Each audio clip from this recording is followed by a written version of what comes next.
In 1943, the leaders of the United States, the Soviet Union, and Great Britain met in Tehran, the capital of Iran.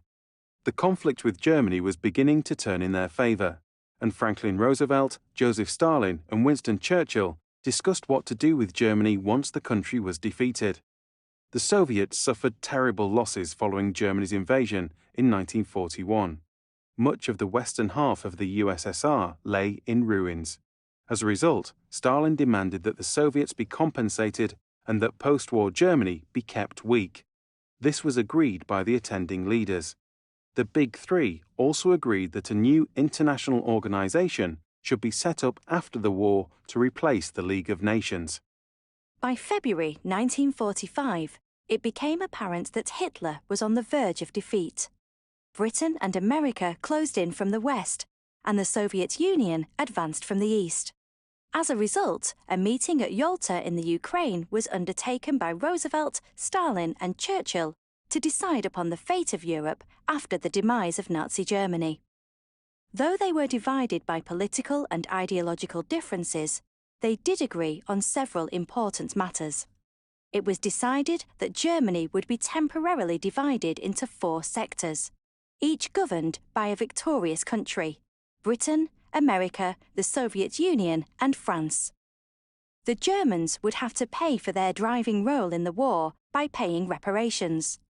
They were fined approximately $20 billion, with around 50% of this going directly to the Soviet Union.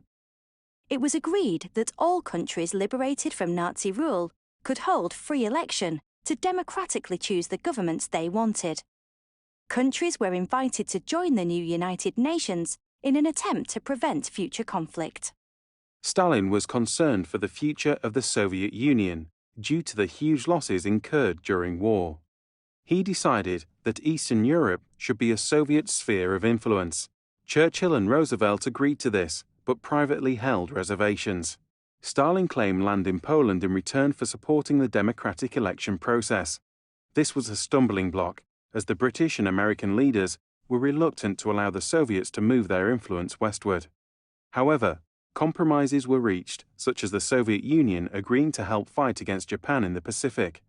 The conference was hailed as a success. Behind the scenes, however, tensions were already beginning to mount. Churchill expressed his concern in writing, saying, "The Soviet Union has become a danger to the free world." He worried that Roosevelt was too soft on communism. In 1945, he gave orders to keep the German arms intact in case they had to be used against the Russians. In July 1945, after Germany surrendered and Europe was liberated from Nazi rule, a final wartime conference was arranged at Potsdam in Germany to consolidate the discussions that had taken place in Yalta.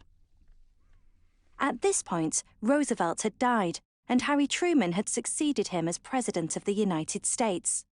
Truman was far more anti-communist than Roosevelt, and was highly suspicious of Stalin's motives. Churchill and the Conservative Party had lost the general election and was replaced by Prime Minister Clement Attlee. In comparison, Stalin was at the height of his power. This conference was far more conflicted than the relative success at Yalta. Leaders struggled to reach a consensus on the specifics of denazification and demilitarization. There was also growing tension regarding Eastern Europe. Truman was concerned that there had not been any free elections in Poland or the other countries occupied by the Red Army, as had been agreed at Yalta. A communist government was imposed upon Poland.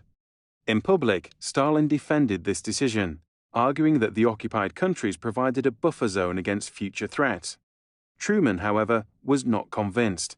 He dismissed the buffer zone argument as an expansionist policy. In private, Stalin confirmed Truman's fears, remarking, "Whoever occupies a territory also imposes on it his own social system. Everyone imposes his own system as far as his army has power to do so. It cannot be otherwise." Unlike at the Yalta Conference, the US did not pressure the USSR to join the war against Japan. Truman hoped to end the war in the Pacific before the USSR made any significant territorial gains in Asia.